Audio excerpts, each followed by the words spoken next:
Today, CJI and the Regulation and Quality Improvement Authority, RQIA, have published a follow-up review report of our 2020 inspection of police custody.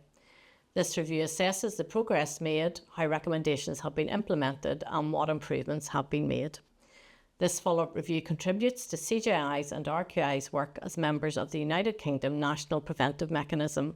We visit places of detention to ensure that detainee rights are respected and protected. Lead Inspector Rachel Lindsay will share the key findings of this follow-up review.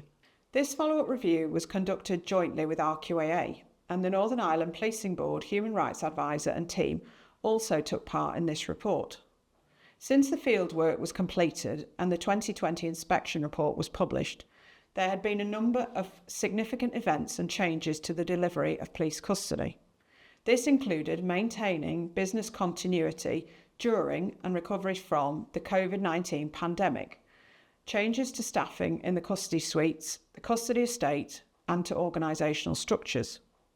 We found evidence that work had been completed by the Police Service of Northern Ireland in some areas, with progress made on some recommendations from the last inspection.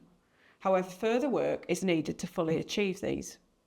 In our last inspection report, we recommended that the project to deliver a nurse-led model for healthcare in police custody suites should be rolled out to all locations so that all detainees had access to a custody nurse.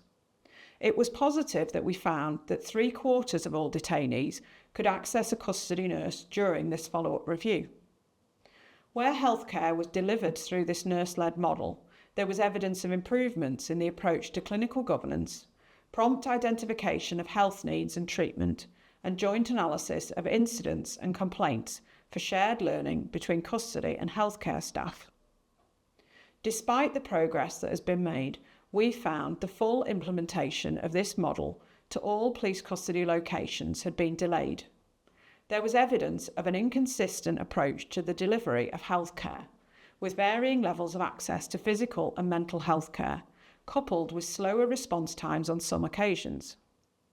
In addition, there had been insufficient action taken to address the lack of clinical governance, medications management, and practice concerns for forensic medical officers delivering healthcare services where they existed.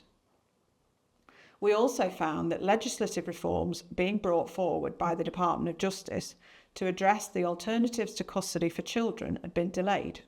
Although the numbers of children held in police custody had reduced, there were still too many children in the care of the state and living in a children's home who were held in police cells overnight. Further work by the PSNI to improve police custody care plans and pre-release risk assessments for detainees is required, as well as ongoing monitoring and analysis of the detainee population, including across community background, sexual orientation and ethnicity.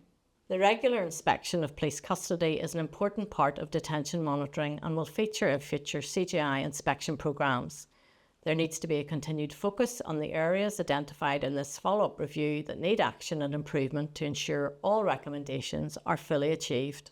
You can learn more about this follow-up review on the new CJI website or by listening to our podcast, Criminal Justice Inspection Unpacked. You can also follow us on social media to keep up to date with CJI work.